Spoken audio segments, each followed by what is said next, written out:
बिस्मिल्लाहिर्रहमानिर्रहीम। अस्सलाम वालेकुम डियर स्टूडेंट्स। आज के लेक्चर में हम एक्सरसाइज नंबर 10.2 का क्वेश्चन नंबर 6 सॉल्व करेंगे।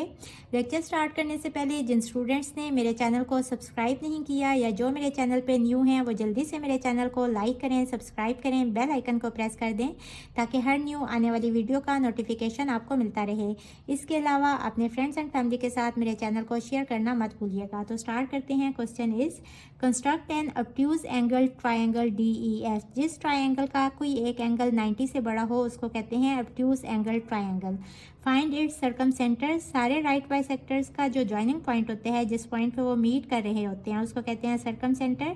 तो सारे राइट बाइसेक्टर्स भी ड्रॉ करने होंगे एंड ऑर्थो सेंटर। और सारे एल्टीट्यूड्स जिस पॉइंट पे मीट कर रहे हों उसको कहते हैं ऑर्थो सेंटर। तो सारे एल्टीट्यूड्स भी ड्रॉ करने होंगे। Check whether they lie inside और आउटसाइड दी ट्राइंगल। हमने बताने हैं कि सारे एल्टीट्यूड्स का जो मिड पॉइंट है, यानी कि जिस पॉइंट पे वो मीट कर रहे हैं, क्या वो उस ट्राइंगल से बाहर है या अंदर है। और इसी तरह सारे राइट बाइसेक्टर्स जिस पॉइंट पे मीट कर रहे हैं, क्या वो पॉइंट ट्राइंगल से बाहर है या अंदर है। तो सबसे पहले हम एक साइड ड्रॉ कर लेंगे, क्योंकि ट्राइंगल का नाम उन्होंने दिया है DEF। तो हम अपनी मर्ज़ी से ये साइड DE ड्रॉ कर लेते हैं और एंगल E हम 90 से बड़ा ड्रॉ कर लेते हैं। अब यहाँ रखते हुए इस तरह से एंगल ड्रॉ करेंगे। ये 60 की आर्क है और ये आर्क 120 की है और इसका हाफ कितना होता है 90 डिग्री।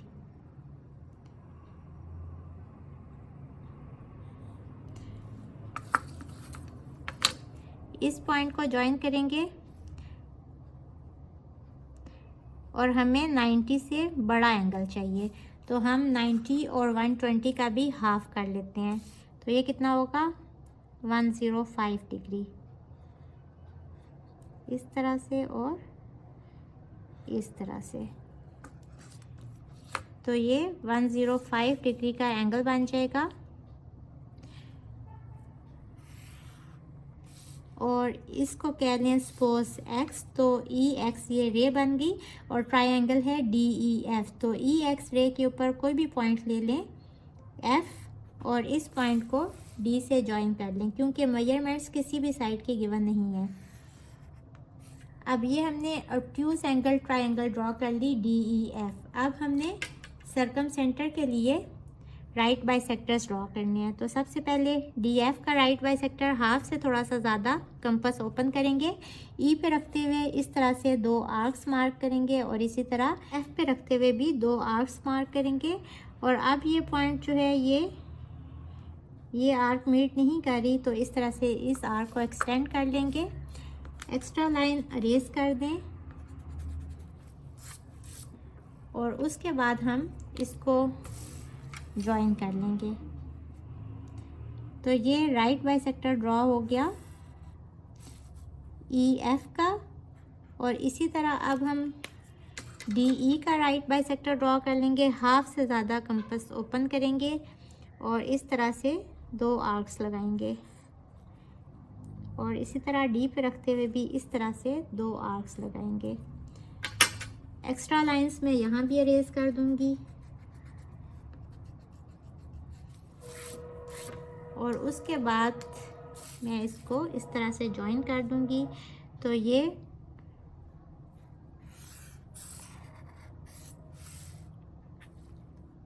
DE का राइट बाइसेक्टर ड्रॉ हो गया और इस लाइन को भी हम थोड़ा सा एक्सटेंड कर लेंगे ताकि ये किसी एक पॉइंट पे मीट भी कर सकें। अब हमने DF का राइट बाइसेक्टर ड्रॉ करने हैं, तो हाफ से ज़्यादा कंपास को ओपन कर लेंगे और इस तरह से रखते हुए 2 आर्क्स मार्क करेंगे और फिर F पे रखते हुए भी 2 आर्क्स मार्क करेंगे।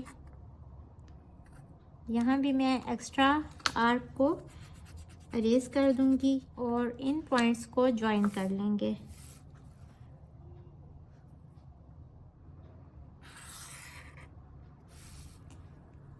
सारे राइट बाइसेक्टर्स यहाँ से गुजर रहे हैं, इस पॉइंट पे मीट कर रहे हैं, तो ये है सर्कमसेंटर। और ये जो सर्कमसेंटर है ये DEF ट्रायंगल से बाहर लाई कर रहा है। अब इसी तरह हम ऑर्थो सेंटर के लिए एल्टीट्यूड ड्रॉ करेंगे। ई पे रखते हुए एल्टीट्यूड किस तरह से ड्रॉ करते हैं, हमें एक आर्क लगानी है और उसके बाद हम यहाँ रखते हुए इस तरह से 2 आर्क्स लगाएंगे इस तरह से, और इसको हम ऑरेंज लाइन से लगा लेते हैं। ये एल्टीट्यूड ड्रॉ होगा तो ये वर्टेक्स ई से ड्रॉ होगा और ये डी एफ पे 90 का एंगल बनाएगा।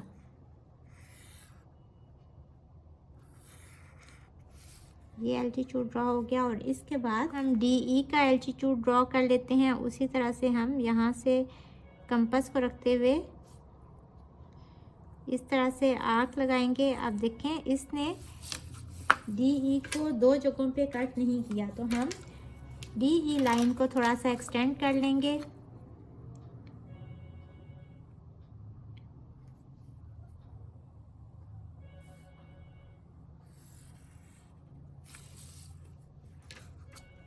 और अब ये 2 पॉइंट्स हमारे पास आ गए हैं, तो यहाँ रखते हुए हाफ से ज़्यादा कंपास को ओपन करेंगे और इस तरह से एक आर्क लगाएंगे और फिर इस जगह पे रखते हुए भी इस तरह से एक आर्क लगाएंगे और इसको भी हम, इसके ऑपोजिट वर्टेक्स है एफ, तो इससे ज्वाइन करेंगे।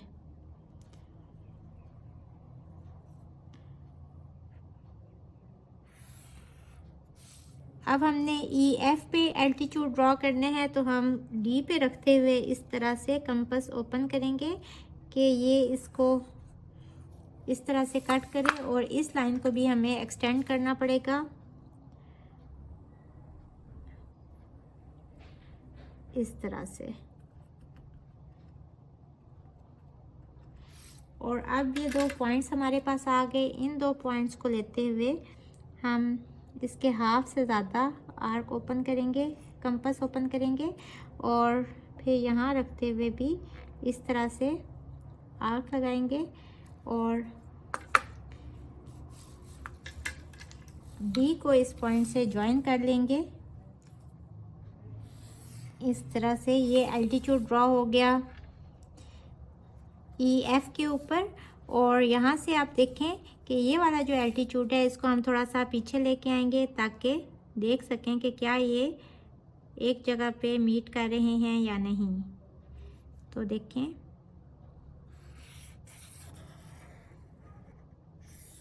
ये देखें ये एक जगह पे मीट कर रहे हैं और इस पॉइंट को ओ कहा था तो इसको कह लें ओ डैश। तो ये क्या हो गया, ये ऑर्थो सेंटर हो गया।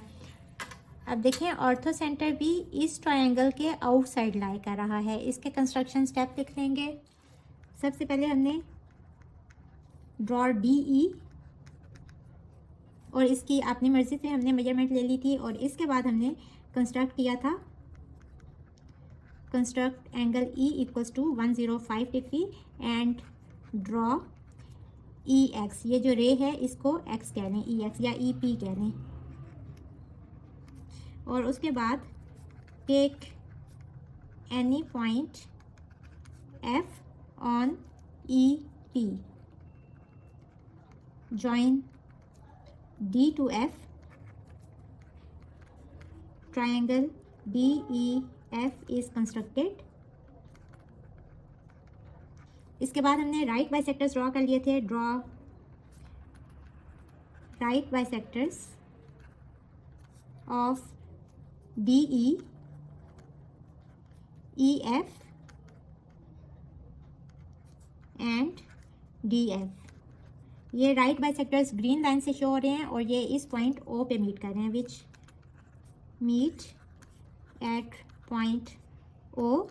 सो O is the circumcentre. और यहाँ से हम क्या लिखेंगे कि circumcentre lie outside the triangle, the obtuse angle triangle.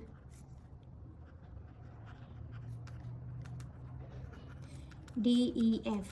इसके बाद हमने एल्टीट्यूड्स ड्रॉ किए थे। ऑरेंज लाइंस एल्टीट्यूड को शो कर रही हैं। Draw DX। ये एल्टीट्यूड किसके ऊपर है, अब देखें हमने इस लाइन को एक्सटेंड किया था तो ये जो एंगल बन रहा है ये वाला, यानी कि EF के ऊपर। ये 90 का है। तो डी एक्स परपेंडिकुलर है ई एफ पे, फिर इसके बाद एफ वाई, ये जो अल्टीट्यूड है ये किसके ऊपर परपेंडिकुलर है, इस लाइन को हमने इस तरह एक्सटेंड किया था तो ये देखें 90 का एंगल बन रहा है। तो एफ वाई परपेंडिकुलर है डी ई पे, और तीसरा कौन सा है ई, और इसको कह लें वाई, ई जी, वाई ये था तो इसको कह लें जी, और ये किस पे परपेंडिकुलर है, अगर आप देखें तो ये डी एफ पे परपेंडिकुलर है, यहाँ भी इसको जी कह लें तो ई जी ये परपेंडिकुलर है डी एफ पे, and E G perpendicular on D F which meet at point O dash, इस पॉइंट पे ये मीट कर रहे हैं। So O dash is the ortho centre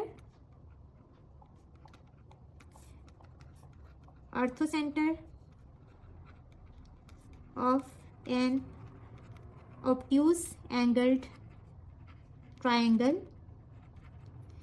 DEF lie outside the triangle। ये हमारा क्वेश्चन नंबर 6 कंप्लीट हुआ। होपफुली आपको आज के लेक्चर की समझ आ गई होगी। अगर आप मेरे चैनल पर नए हैं तो मेरी वीडियोस को लाइक करें, सब्सक्राइब करें, बेल आइकन को प्रेस कर दें। इसके साथ ही मुझे दें इजाज़त। अल्लाह हाफिज़।